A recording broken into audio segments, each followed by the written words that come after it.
Welcome to Pathways to Greatness, where we explore the journeys of exceptional individuals who have achieved remarkable success in their fields. Whether you're an aspiring athlete, a business leader, or simply someone striving to reach your full potential, this podcast is your guide to unlocking the greatness within you. Join us as we dive into inspiring stories, practical strategies, and the mindset shifts that can transform your path to greatness. Let's embark on this journey together. Hey, welcome back to Pathways to Greatness podcast. I'm your host, Jeff Forrester, and today's show is with Oli Johnson. He's the founder of PrescribedLife.ai, and he's really focused on helping other people prevent burnout. And in the show, he shares a lot of his story, which I would say I resonate with, and many of us who work in corporate world really just work, or as we talk about, discuss, even those who may stay at home and is in charge of the home and the family, you can have burnout as well. So we go through his story, we go through a lot of discussion, and some of the key points that I want to draw your attention to, so as you're listening, you can tee this up in your mind, is the importance of surrounding yourself with the right people. And then an ounce of prevention is worth more than a pound of cure. And then another one that we didn't get to dig into was around arrogance comes from ignorance. And what he is talking to in that instance is the importance of paying attention to the signs that are popping up in front of you. So I don't want to continue on because it's a really good conversation. I really enjoyed it. I'm sure we could have multiple ones, but I was respecting his boundaries so we could end this one. So I might reach out to him again, because at the very tail end, he talks about something that's very important, not only at work for leaders, but in home for us as leaders as well. So I'm just going to tease that up so you can listen all the way to the end. So ladies and gentlemen, Oli Johnson. Hey, welcome back to Pathways to Greatness podcast. I'm your host, as always, Jeff Forrester. And then on today's show, I'm joined with Oli Johnson. And so I share how people come across my path to be able to get on the show. And yours was a cold email that I guess you have a booker or an agency or somebody that reaches out. But I'm so glad that they did. And I'm glad that I opened, because I don't open all of them.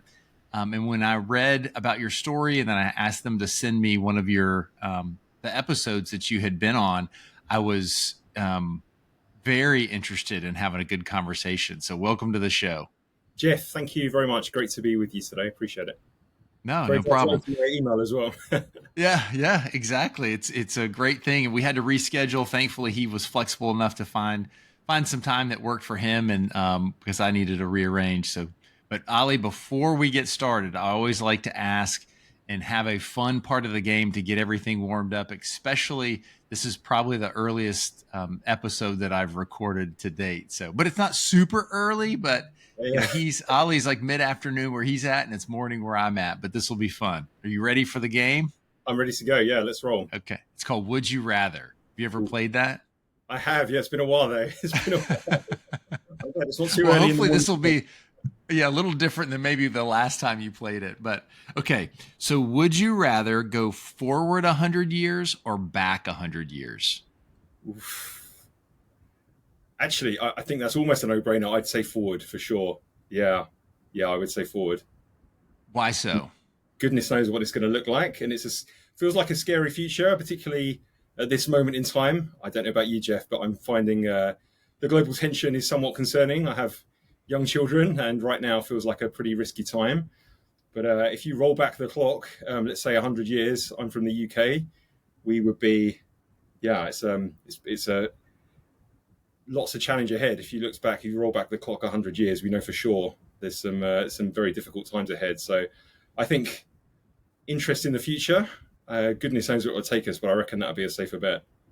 Oh, for sure. And then when we get into your company, a lot of people have stated 100 years to see where AI just takes us. Like, where does this thing, it's moving so quickly. If we look back the advancements between 100 years to today, it's pretty significant. I think from 100 years forward, it's going to be exponentially faster. Yeah, it's unreal. I think the velocity, the rate of change, and the acceleration. I'm not sure, Jeff. How old are you, if I may ask? 52. Yeah, so I'm mid 40s, and if I think of the change that I experienced when I was younger, even in my early 20s, compared to the rate of change now, and obviously we're just at the start of this AI environment, and the speed and acceleration you can feel even this last couple of years is something else entirely. I think with young children as well, the thought of I think it's the first time really we've had to think that linear pathway that's laid out for children going through university, going through school. The reality now is that that's completely blown apart, and goodness knows what that's going to look like in the future. So yeah, that change of pace is completely unprecedented. Okay, I want you to remember the phrase linear pathway as we get into the show. So I wrote that down because that's going to be perfect. Perfect segue. You didn't even know it. Okay.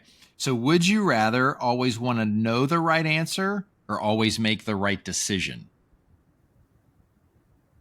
Oof.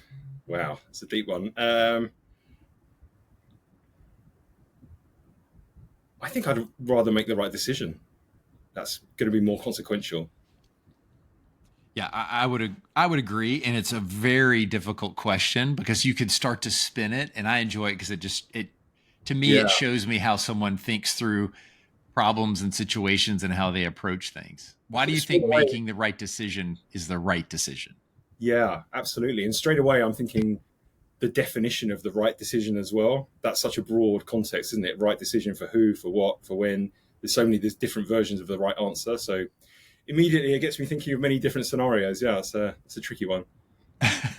It'll leave you lingering for the rest of the day. It's kind of one of those, like the Yeah, song you can't get out of your head. I like that. Okay, this one's a little easier and not as thought provoking, maybe. Is would you rather have pizza or tacos? Oof. Oh, that's probably the trickiest one so far. That's a tough choice. Do you know what? I'm going to say what do I eat most, and it might be because of proximity, but pizza is nearly always the default. And yeah, where I live, getting good tacos is hard, and getting good pizza is easy. So pizza is nearly always the choice. Do you have go to toppings or style? Do you know, I'm recently coming out of 8 years of vegetarianism, so I've been experimenting with some meat pizza recently, which has been yeah, it's been quite a change for my taste buds. So I'm trying to sort of find my go to toppings again, really. So, Yeah, what was the coming out of 8 years of being a vegetarian? What was the first meal, if you remember, that you had meat? yeah, I do I do remember it very clearly. I had the first, well, certainly first meat I ate out in a restaurant was rare steak pho.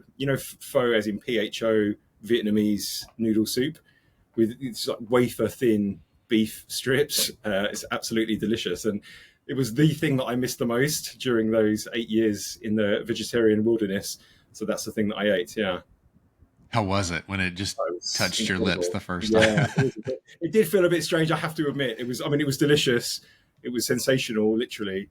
But yeah, oh god, it was good. Yeah, it was good. But it felt a bit strange. It felt like I was betraying the animal somehow. I was going to ask you that if it was like betraying you, betraying the animal, what, you know. Yeah, yeah. It's certainly become a bit of an identity. It's not something I talked about very often, but definitely became a bit of an identity thing. You just identify as somebody who doesn't eat meat, and to start eating again, yeah, it felt pretty strange actually. I'm still not fully adjusted. It's only been about 6 weeks, so I'm still half in the closet, if you know what I mean. Yeah. Easing your way into it. Yeah, I haven't fessed up to some of my friends or my sister yet, so yeah, I'm slightly nervous. It's Oh, gonna be my that's hilarious. coming out podcast. Okay. Well, look at that. Another segue into another part of the conversation that we're going to have. That's fantastic. Okay. Last one is if you came with a warning label, what would it say? Oh goodness, if I claim, um, I don't know, maybe do not disturb when I'm on deep focus work mode. I like to be very focused and concentrated. So sometimes that can be a little yeah. I like to when I'm deep in the zone. I like to be left to it. Now, do you like to curate the environment that you're in if you're going into deep thought and deep planning or strategy? Yeah, I get very particular about it actually. Yeah, I do. I like to keep my mornings free from calls. That's the big thing for me. So like a nice early start and 4 or 5 hours carved out for deep work. For me, I find that to be the most productive. And if I'm, creating artifacts or very specific things, I find I can be super productive then. And then if I go into the afternoon to then have, calls and meetings, whatever it may be, I find that to be much more productive. And within that work routine in the morning as well, I have a specific routine of 25 minutes of head down deep work and then 5 minutes away from my desk. It might be 100 press ups or some star jumps or just something like that to keep me going. So if I can do that for 4 or 5 hours back to back, I know I would have had some decent productivity that day. And then the morning, calls, whatever it may be, meetings, team stuff, but that routine really works for me. Do you feel too many people try to jam too much stuff into the early morning? Like they get up, they get their coffee, they sit down, and they just immediately go to email and replying and doing a lot of that? I find, I'll certainly speak from my perspective, if I don't apply that structure, then the morning can be lost in a very easy and unmeaningful way. And I think what you're describing there, messaging obviously is fantastic. The technology solutions that we have around messaging are amazing.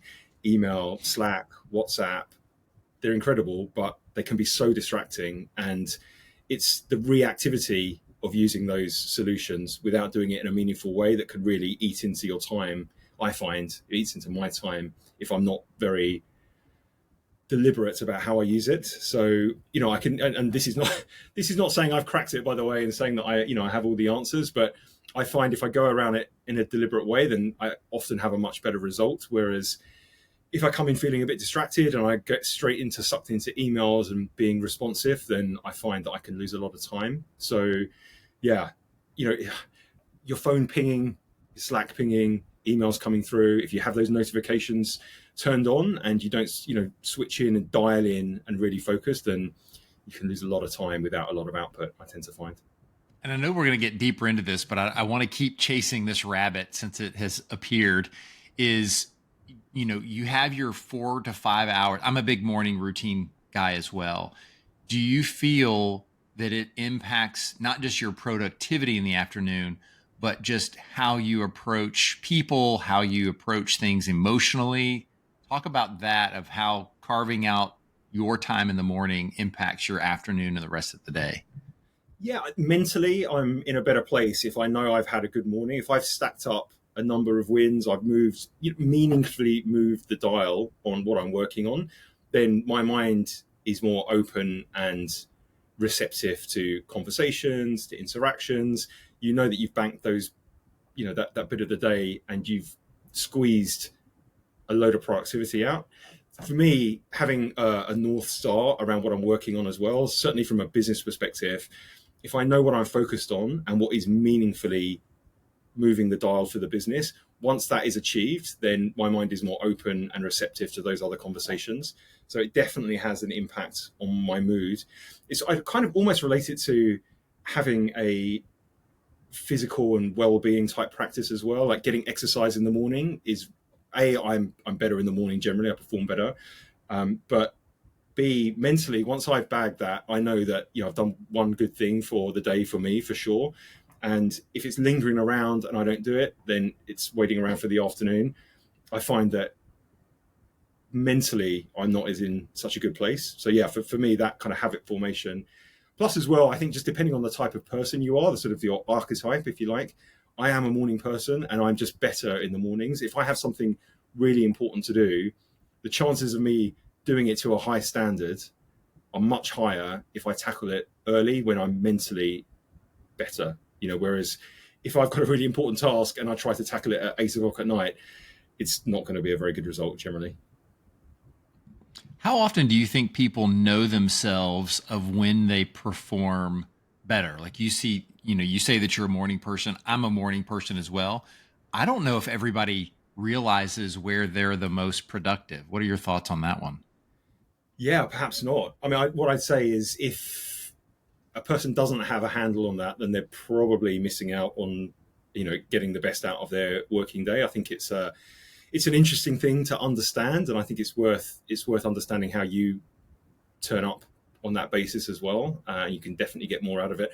It also depends, I guess, on depends what you do, right? Depends on your flexibility. Depends on what your working environment is like. Do you get to choose when you turn up and how you perform? I think if I look back to my corporate career, then I had far less agency over how I could turn up. I couldn't just block out 5 hours of a morning when I was working for an investment bank to say, "Oh, everybody, leave me alone. I'm doing this important work. No meetings, please." It wasn't within my gift to do so. So now that it is within my gift, I think it's important to take that opportunity. But I'd say to anybody, yeah, if you don't fully understand that about yourself, I'd say it's worth exploring for sure. Yeah, and what Ollie had shared is that even though you may be an employee for someone else, you may not be able to carve out a full 5 hours in the morning. But I took a role in house. I've always been in sales, and my boss was like, block an hour on your calendar. And I was like, for what? He's like, just block it. He goes, because people will go into your calendar and they'll find space and they will plug in meetings. And before you know it, as soon as you get to the office and then as soon as you leave, people are stacking meetings together. And he goes, then you end up not getting anything done during the day. And that was the first thing that he told me. And it was such a wise suggestion that goes back to your 4 to 5 hours in the morning is if it's blocked, or you may just have to start your day earlier to include maybe 2 extra hours that you can get a head start on everybody else.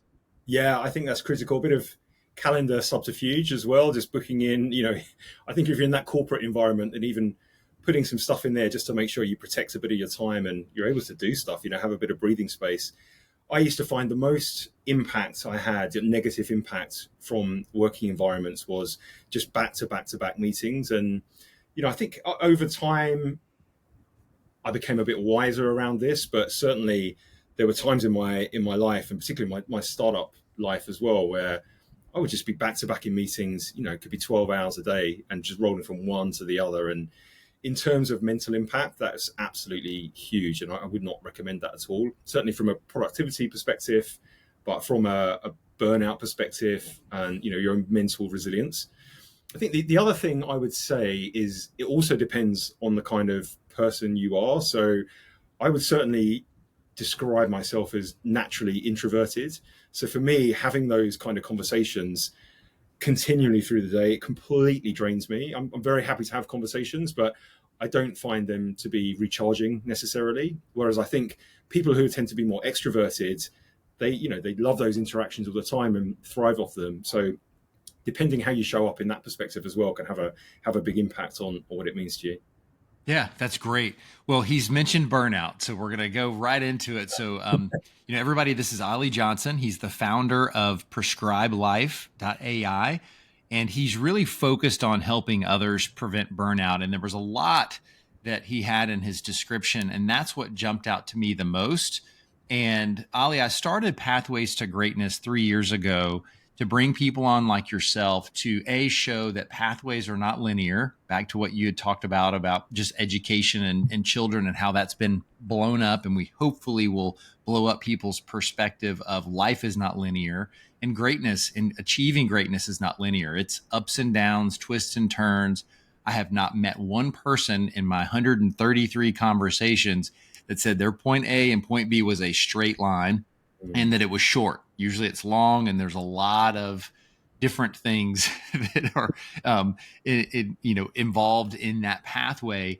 And ultimately, I just want to help people build resilience to not quit. So many people, including myself, we've quit just before it was time to hit greatness, even the ones that we defined. And many times greatness hits us and we didn't even define it the way it hit us. So with all that being said, Oli, what would you say your definition of greatness is? Oof, wow. I mean, that's another deep and expansive question for sure, and I think it depends on the context. There's different for me personally what it means.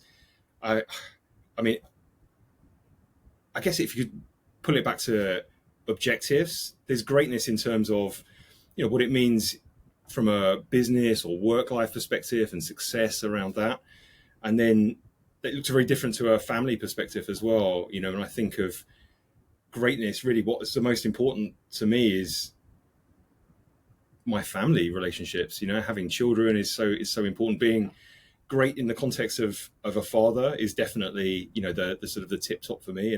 And those things can obviously be in a very clear tension as well. Greatness in a business context and in a working environment versus greatness in a family environment. Then when you look at your time and attention, those two things can be competing demands, right? Very naturally.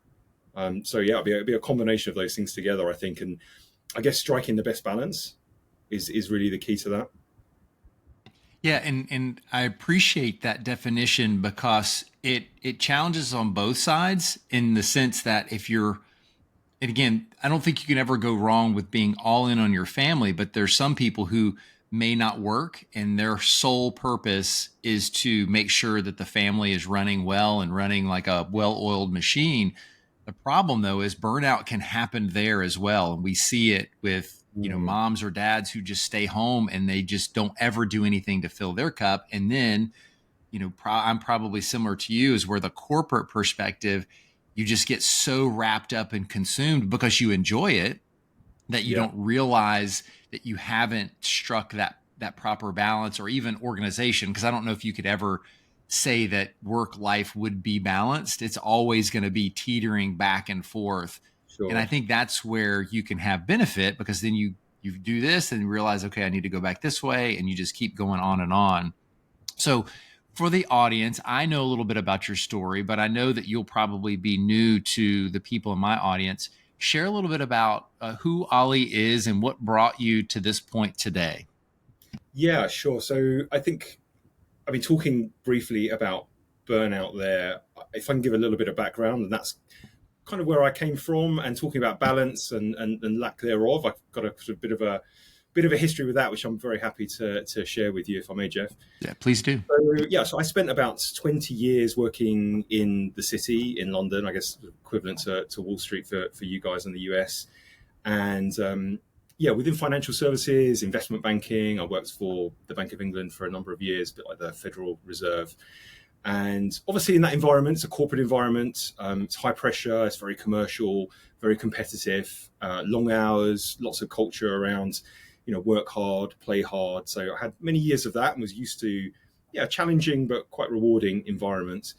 And then I had an entrepreneurial itch. I really wanted to have a go at something a bit more, yeah, in the entrepreneurial vein. And I had a few startups, and one particularly, I had a cyber tech business that we built, and we had some very good growth from early on, and it took off well. It took a huge amount of focus, and I think having worked in that corporate environment, I was used to working hard, but the level of responsibility and the different layers to building a startup was something that theoretically I understood, but until I was really living it, I don't really think I had a full concept of what it would take from me. And it really completely took over my life. I mean, we talked about the balance factor there, and I had a very young family still, but at the time very young, and I was just working 80, 90-hour weeks back to back. Everything. Normally lived a very healthy lifestyle, so exercise, diet, meditation, seeing friends, and everything effectively fell by the wayside, and it was purely focused on work, and it wasn't enjoyable at all. It got to the point where I was not just dissatisfied, but it really nearly broke me, frankly. And it was kind of interesting because, from the outside, it was a classic story of, wow, I'd pretty much achieved what I'd set out to achieve, and my business dreams, if you like, had come true very quickly. And if I could have wound the clock back 3 years before, and somebody had told me what was going to happen in terms of written it down on a piece of paper, I would have been ecstatic, absolutely ecstatic with how things had gone. Amazing growth, great revenue, good profit margins. We've got a team of about 30 people. We had these awesome clients in the city. It looked great. We were going in the right direction, but it was miserable, absolutely miserable. And I think understanding that you can actually achieve what you would have defined as greatness in terms of business, if I can put it in those terms, but actually feel so awful at the same time. And there were a few specific things that I experienced that really highlighted it for me and made me realize, A, I feel pretty much broken, and B, something really needs to change. And these things happened, two particular things happened in a very short sequence. And the first one, I mean, this might sound a little bit base here, but I was very much commercially driven in terms of the business. It was cyber, it was financial services. It wasn't a deep passion per se. It was, I was doing it for commercial reasons. And we had this particular month where a piece of work landed and a new client came on board, and we had this big uplift in our revenue, and it had a big reward for me in a single month. Where a few years ago, if someone had told me that was going to happen, I would have been ringing all the bells. I would have been ecstatic. And it barely raised a tiny blip on my radar. And it really made me realize, wow, what's my purpose of doing this? I wanted financial security for my family. I'd obviously achieved that to a large degree. And then this came along and I was just left me completely cold, which rang the initial alarm bell for me of thinking, wow, something's going on here, because I'm just not reacting to the success that we're now achieving. And then things got progressively worse quite rapidly. We had a lot of tension within the business. There were lots of things going on, and the hours were stacking up and the tension was racking up. We had, challenging clients. We had challenging relationships between the co-founders of the business, which was very difficult. And then we had a very high caliber workforce as well. So we had this sort of trifecta of challenge, and I felt completely overwhelmed. And I was traveling for business, and I was actually flying back, and on the flight, I was looking out the window, and I just had this realization that if the plane crashed, I was just like completely fine with it. This isn't to say I was feeling actively suicidal, but I felt so dead and so numb and so unhappy generally that I felt complete disconnection. And if I take a step back now, I had this amazing business that was having this rapid growth, everything that I wanted, had this beautiful young family, living in this lovely environment as well. So on paper, it was all there, but the reality was I felt completely broken. And, to be in that situation, it's a horrible thing to experience. And I knew that something had to change.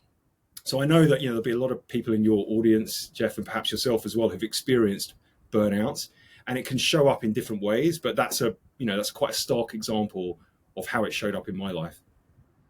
Yeah, powerful story. And thank you for sharing, because I know that in this day and age, being able to openly share that, yeah, I hit the wall isn't an easy thing to do, because the culture and social media has contributed to this, is that it's all about the grind. And again, Yeah. I think it's good for the audience is that you may see someone who's highly successful and say, I wish that I had their life. And then they probably would look at you and go, no, you don't. You may want the things that I have achieved, but you don't want my life. And I think I know that's a great lesson for us all, because I've talked to people who in American football have won the Super Bowl, and here they are. They've reached the pinnacle just like you have. They're standing on the field, their families around them. They're holding up this trophy, something that every child who's ever played football has dreamed about. And they go, this is it? Like, Yeah. This isn't anything that I thought it would feel like. I Yeah. thought this was going to fill that hole and that void that I have. And it's so critical. And I'm curious, before we get into what you're doing now, because I know that it's going to help people, is what do you feel like would have helped you along the way to not only keep you and the co-founders aligned, and the team that you had around you aligned, in keeping burnout, I guess, at bay, or at least understood enough to where it didn't get to that point of, the plane crashes today, I'm good? Yeah, I will answer that in a moment. I just want to touch back on something you said, because I think it's really important. So the fetishization of grind hustle culture, I think, is everywhere, and it is quite a dangerous thing, particularly in terms of social media, I think can be, it can be so misleading. And there's this kind of, look at me, look at these amazing things I've done. And it can be really unhealthy for people to see that from the outside, and it can be misleading on what it actually means. And the other thing you said related to that, around people wanting what you've achieved but not wanting to go through what you have to get there, I think that's a really powerful point too. There's a British comedian called Jimmy Carr, and he talks about that quite a lot, because obviously he's this super successful, really wealthy comedian, and to go through that grind to get there, all those shows you have to do, all of that time you have to spend on the road, and people just see the output, they see the outcome, and they want that, but they don't realize the sacrifice that people have to go through to get there. And I think social media just completely amplifies that, and it can be very dangerous and misleading. And that hustle culture, and this is a challenging one, because in no way do I want to be prescriptive and say you shouldn't work hard, or working 12 hours a day is something you shouldn't do. People should do what you feel you want to do, but just to be aware of, if you want to build a business, my view is it's a marathon, it's not a sprint. And that's certainly where I went wrong. We had this 5-year plan to build the business, and which I think is a sensible thing to do, by the way. If you're going to build a business, having an objective, having an end state, having an exit strategy, it's a very smart way to build a business. Not necessarily for everyone. Obviously, you can build a lifestyle business, but having a 5-year plan is a sensible way to approach it. But to execute that plan, 5 years is still a long time, and you can't, in my view, in my experience, I should say, you can't do 80, 90 plus hours per week back to back for 5 years. It doesn't work. It's not possible. So I'd urge that caution. Now, for me, there are certainly things that I know could have kept me healthy, could have kept myself and co-founders aligned as well. And that's certainly something which is literally the inspiration for the startup that I'm building now, and how we're helping people.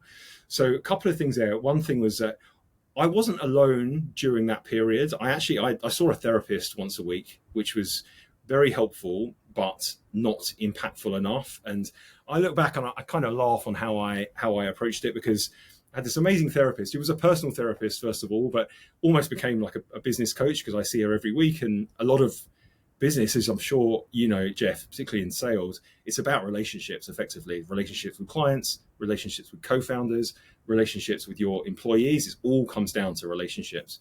So having a therapist was very helpful to understand what was going on. But I'd done a lot of deep work with her when I first started having sessions. And then during the business build, I would literally, we used to see her on a Wednesday afternoon, and I would jam in an hour with her, with 8 hours of calls before and 8 hours of calls afterwards in my 16-hour day. And I'd be on a call with her. I'm saying, why aren't I getting better? Like, why are we doing this deep work? And she would literally be saying, of course you can't. You haven't got any space to breathe, let alone get to beneath the surface of what's going on. So whilst it just about kept me sane for a while, it couldn't be impactful and effective, because I was just not in a place. I had no breathing space at all. I hadn't allowed myself to. So that was one thing. And then concurrently with that, I had a business mentor at the time who I saw less frequently. I'd see him maybe once a fortnight or once a month. And again, it helped to keep me and us on track, but it still wasn't enough. And we were being told, you can't, again, this is a marathon, it's not a sprint. You have to look after yourself, because if you want to have the final objective, you've got to pace yourselves. And we just didn't, effectively. So I think if we'd have had more insights and some data supporting how we were showing up, it would have been much more impactful to support the therapy, the coaching. We were disconnected. I'll speak about myself. I was disconnected from how I was showing up and what it was doing to me on a mental level, on a physiology level as well. It was having a big impact. I wasn't sleeping, I wasn't eating properly, I wasn't exercising, and it had this huge impact to every area of my life. Goodness, sorry, I'm on side. It had this huge impact on my life in all of these different areas. And yeah, it was, I think, not having the visibility and the clarity and the help from outside really it left me in a bad place. Yeah, and again, thank you for sharing that. And the thing that resonated about that discussion is surrounding yourself with the right people, with an asterisk of and then listen to them, because it Yeah, sounded like you had the right people telling you the things that needed to bring you balance and perspective and visibility, but yet you were so in the grind that you're like, yeah, yeah, yeah. And it might have been that, and I'm putting words in your mouth, that it's like, I'll get to that. I'm good. I can handle this. When in reality, if you're there, the importance of building a community around you, I don't think can be measured. It's so far more important than anything else. But then what we do with books, with podcasts, with mentors, with therapists, we then choose to not listen to them, but it makes us feel good to say, I listened to the podcast, I read the books, I go to therapy, I have a business coach, so I'm good. yeah, Well, you're not putting any of that valuable information into action. And even if you can take something, I hope you take something from what Ollie's going to share and a little bit about his story and apply it to your life, is taking action on something that resonates, something that in Ollie's story just gave you that little prick in the heart, and you felt something and like, yes, I know what he's talking about. What are you doing about it today? So Ollie, tell us a little bit more about what PrescribedLife.ai is and how you're helping people to prevent and avoid burnout. yeah. So I think the key thing there is to prevent. It's such a powerful thing to prevent these things happening rather than recovery. So just a bit more on my situation. So it took me a long time after I sold out that business, and it was a reasonable exit, but the recovery period was long and it was really painful. And prevention is 100% the best way to go. Preventing it is the absolute key. So for us, what we're doing, we're building a preventative health platform specifically around human resilience to help people avoid burnout. And when I was towards the end of my recovery, I knew I wanted to come back and do something with impact. And it felt like such a clear pathway for me to do so around this burnout prevention. And I spent a lot of time, spent about a year investigating, understanding the issue and how big the issue is as well. Maybe, your listeners might not be aware that actually the World Health Organization and the World Economic Forum did a study around 3 years ago on mental health more widely, but specifically around burnout as well, and the impact. And they estimate it's $1 trillion every year to the world economy, which is huge when you think about, all the different levels and what that means from a company perspective, to the bottom line, the top line, to the individuals involved. It's absolutely huge, widespread problem. And there's this resilience gap where you've got $1 trillion impact to the global economy, and there's a $60 billion corporate wellness industry out there. So something isn't working. And what we tend to see is the corporate wellness industry, a lot of it is reactive or it's fluff effectively that's not really moving the dial. So there's this obvious gap there, which is what we're looking to fill. Now, from my experience, I talk specifically around my therapist, but particularly around my business coach. And the platform we're building, it works in a number of ways, but effectively we're enabling the coaches of high performers to deliver precise data-informed coaching to help build resilience. So we're putting on all these different data points. So for instance, we use DNA insights. So we'll test someone genetically to see what their predisposition is around burnout and resilience. And we can help to inform the kind of protocols and things that work to help keep them resilient effectively and keep them healthy. We also do biomarker measurements too. So any wearable that an individual may have, any information from a smartphone, we have a really interesting piece of technology as well where we can do 30-second facial scans. And from that, we can take very, very accurate biomarker data purely from scanning the face, which is pretty amazing. So we put in these DNA insights, we put in these biomarker data, and then we also have an interactive AI coach as well. So we take someone's emotions and how they're feeling, how they're showing up on a day-to-day basis. So we have this very, very rich data set which we can provide to the coach. So when you're having that human coach, you have the human element, but you also have this very rich data set that then can inform how the coach is telling you. So if I take it back to how I was showing up, I had all these signs, I knew all these things that were going on, but I had no data to support it. And if I try and put that to contextualize that, one of the issues that I had was the conversations with co-founders. Like I knew that I was burning out, and I was trying to have that conversation. And the conversation would sometimes go like, well, what do you mean by that? Like, how does that look like? What's the context? And it's quite difficult to articulate it, without actually having something to kind of demonstrate this is what's actually going on. So that's really part of the problem that we're looking to solve with this very precise, preventative, scientific approach. That's fascinating. As a data nerd, I really like that because there's so many of us that need tangible proof, and that's why we like our Garmin watches, our Apple watches, whatever it may be, to say, hey, your sleep wasn't as good. You only had 6 hours and 47 minutes, but wait, my goal was 8 hours.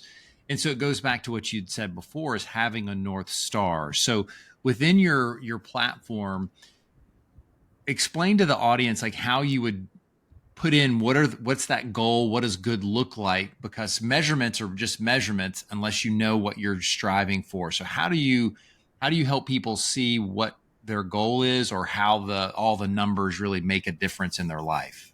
Yeah, absolutely. It's a great question. So we have a very scientific approach. So in terms of the data, we have training on millions and millions and millions of days of data and hundreds of thousands of profiles of people. So what you've hit on there is absolutely key. And certainly, to take a step back for a moment, from a business perspective, I think most people realize that having data within your business is absolutely critical to understand where to move the dial, how to change things. If you don't measure something, it's very, very difficult to improve things. And bringing that down to a human level is effectively what we're looking to do. You have the data, you can optimize the business. You have the data on the human, you can optimize the human. And the platform it's not just about resilience from a burnout perspective, but it's also around performance optimization as well. And as you rightly identified there, the challenge with data is, if it's just biomarker data, if you're looking at someone's HRV, their heart rate variability, do you necessarily know how to utilize that? And if you put in all those other components as well, data can become pretty much meaningless. So what we do is we have a number of things. One thing, I talked briefly about archetypes. I used the word archetypes earlier. So we can understand the type of person, or help somebody understand the type of person they are based on that data. And in terms of the data profiles, we take all of that data and then roll it up into different scores, which are meaningful to the individual and to the coach. So around your readiness score, your sleep score, and your resilience score as well. So with all that data, all those millions of days that we have a very clear view and give these meaningful scores that are not just like a collection of random data.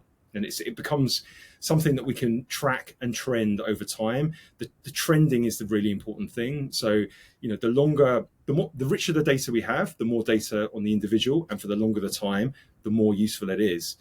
So if you say you're working with a resilience coach, and you can see you're introducing these new protocols to help somebody. You could be introducing things like neurosupplementation.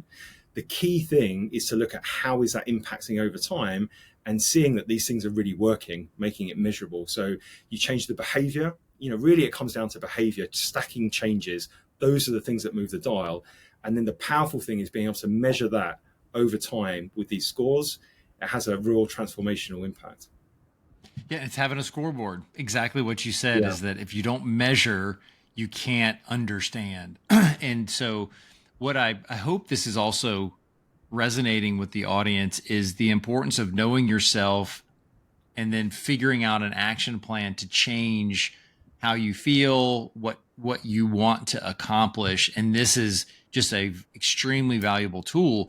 The other part that Oli mentioned is having a coach. So it's having data, yes, is great. And you understanding it yourself is great. Having a second layer of a mentor or a coach to hold you accountable to that progress is important. And then also equipping you with specific tactics that will help you overcome some of the, or even accomplish prevention of burnout. Because when you mentioned prevention, I wrote down an old saying that I've always heard is an ounce of prevention is worth more than a pound of cure. So Mm. if you just have a little bit beforehand, you're going to do so much better long term. And that's the same with your health. We make health decisions because we know if I stop eating this, this will help me 50, years down the line, hopefully. But then many of us don't really think that way. We feel like we're our feet are, which I completely prescribe to. But there's also some things of looking ahead for 100 years, like we talked about, is that what is this over time? How's this going to impact me? And having a morning routine, eating right, exercising, it'll make you feel good today, but it's going to make you feel good in 25 years when you have grandkids. So it's that progressive performance that you need to make sure that you achieve. So, people not having the app right now, what were some of the things that you did tactically to help you prevent burnout and to understand what you needed to do that the audience might be able to put into play today? Yeah, so I'd say certainly my first time round, I completely missed the target on that. I mean, there's no question about it that I buried my head, and we almost touched on this a few minutes ago, and I'd say that I had a touch of, I'm not sure if it was arrogance or ignorance or maybe a combination of those two, but I was a bit younger then, and I just had this view of, no, I have this plan, I'm going to execute it, I'm going to be fine, I'm not going to burn out, it's going to be okay. I think I buried my head in the sand, kind of fooled myself that I would just get through it and it would be okay. So I ignored all the signs, decided to plow through, and learned the hard way. And I would not suggest that to anybody. I think that's a that's a poor way to do it. And some people might push through, but at what price? And I think even ultimately, if you get the goal that you set out for, if that comes at the price of your health, mental, physical health, relationships, there has to be a question of, well, is that really worth it? Is that the right thing to do? And if I look at how I approach my day-to-day well-being, let's be frank, I'm building another business, I'm in a startup, I have a lot of the same pressures that I had before, but I show up in a radically different way. And part of it is because I don't have the same ability to work myself as I did previously. I just, I couldn't sustain those hours even if I wanted to, but I don't want to, and I know that it's a fool's errand. It's not a good way to go. So I'm meticulous about how I look after myself, and it does come down to those really fundamental things around sleep, exercise, meditation, connection, looking after yourself, diet. It's so important. And even, I talked about it in terms of productivity earlier on in the conversation, but approaching your day with that level of intentionality and knowing how to get the best out of the day, rather than just, I'm going to have 16 hours of back-to-back Zoom calls, which I know will lead me to mental collapse in a pretty short space of time. To know to work in that smart way and to have those kind of habits is really critical. I still work with a coach now, which I find really, really important. And just to know that if I let those habits slip, then I'm on a slippery slope and it's going to go one particular way. So I prioritize those really important things. And there are times when I do start to veer away from that pathway, but I come back to it really quickly because I know where that can end up. And I mean, the other thing that I found super valuable is introducing some neuro supplementation as well. It's not something that I ever really took that seriously. In the past, I've certainly tried different vitamin stacks and things like that, and frankly, never really noticed any difference. But one thing that I did, and we're actually doing for our clients, is I had a DNA test looking at my resilience and the profile around my neural pathways. It was really fascinating to understand, and it was so accurate in terms of describing the kind of person I am. I'm prone to anxiety for sure, and that was one of the big things that came up. And sleep disruption, and from that genetic analysis, I was able to understand the neurosupplementation that would help me. And I introduced a protocol which has, I'm not exaggerating, completely changed how I show up. My sleep's improved, my focus, my concentration, my productivity. And introducing that along with everything else has been really pivotal too. So I'd say there are some sort of biohacking type approaches that can really support resilience too. So it's a very rounded picture. Yeah, and you said two things that I want to draw the audience's attention to. Is one is set healthy boundaries. Yeah. Like know your boundaries and then have guardrails to protect you, that if you start to veer off one way or the other, it doesn't mean that you're never going to do that, but then you can recenter yourself. Why do you think they have self-driving cars now? Or you have that lane assistance, which is annoying, but the wheel will turn. If you start to get towards that edge, it Yeah. turns you back. So set the guardrails and the boundaries to help you with that. And the other part is that one size does not fit all. We are all unique human beings. We all, as you talked about DNA, we have different genetics. We may Mm. have similar but different. And if they're doing this to approach medicine and treatment of, serious diseases, of they test your genetics to see which medication is going to respond best, within your body. The same thing would be with vitamins. So I think that's fascinating. I think it's extremely accurate. And then again, it comes down to knowing you and being willing to accept that you are unique. Yeah, no, I love that. That's absolutely right. And yeah, the healthy boundaries is critical. Protecting your time, protecting your routines. If you go down that route and you're not preventative and you do burn out, things fall apart so easily. It's so much better to have those boundaries and stick to them in the first instance. It's a powerful thing that's gonna help you in the long term. I think we spoke a bit around AI as well and the changes that are coming and the pace of change as well. And it's really, really acute in this area of preventative health. It's rapidly changing. It's a really interesting environment. The sort of things that are now possible by using AI in this area, it's changing things at such speed and in such a great way. And there's a much bigger focus on prevention rather than cure. And if I look ahead and I think what things are going to look like in 100 years' time in the space, particularly of medicine, I'm really hopeful in that environment that preventing disease before having to find a cure is. I think we're rapidly heading in that direction. There's been a huge level of investment, particularly recently. I think the first quarter of this year, there were record inflows within Europe in AI within health tech, and almost all of it went specifically into preventative health. And I think that's a really interesting statistic and shows that we're looking at things in the right way now.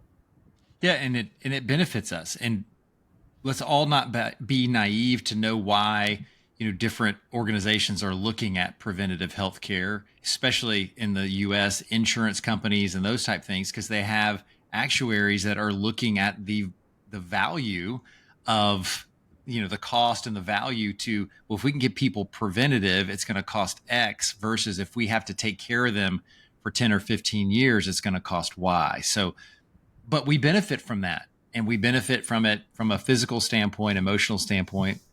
And I think it's great. I think it's perfect. Well, we talked about boundaries. So, Ali, I want to be very respectful of your boundary of time. And I know we had carved out an hour. So, thank you. What I want to ask is, what's something that you want to leave the audience with today?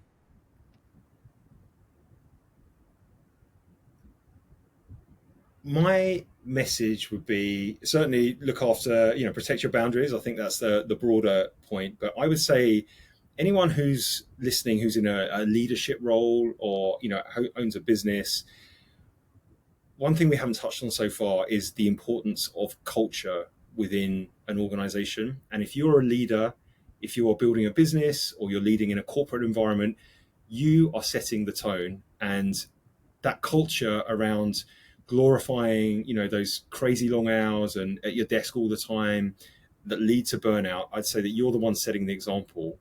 And I would urge people to consider how you're showing up in that environment and the example that you're demonstrating, and to lead by example, not to perpetuate that culture. Man, I love that. And as a parent, the same thing happens in the household. Is what are Yeah. you passing down to your kids? Because neither one of us want our kids to work like we did and then encounter a lot of the challenges that we encountered. So I think that resonates all the way through. So, Oli, the other important thing is how can people find and follow you, and then also learn more about PrescribedLife.ai? Yeah, certainly. LinkedIn is the best way to contact me. So it's Oli Johnson on LinkedIn, and PrescribedLife.ai is how you can find us on the webpage as well. Okay, that's perfect. Well, hang tight. I really enjoyed today's conversation. I got a lot out of it. I think it's extremely valuable for the audience to hear about just the importance of prevention and putting things into action. So, Ali, thank you very much for today. Thanks so much, Jeff. Really appreciate it. Thanks for joining us on the Pathways to Greatness podcast. We hope that today's conversation inspired you to take steps towards your own greatness. Remember, every journey starts with a single step. If you enjoyed this episode, please subscribe, leave a review, and share it with someone who might benefit. Actually, share it with 3 people that you might think it might benefit. Until next time, keep pursuing your passions and carving your own path to greatness. Take care.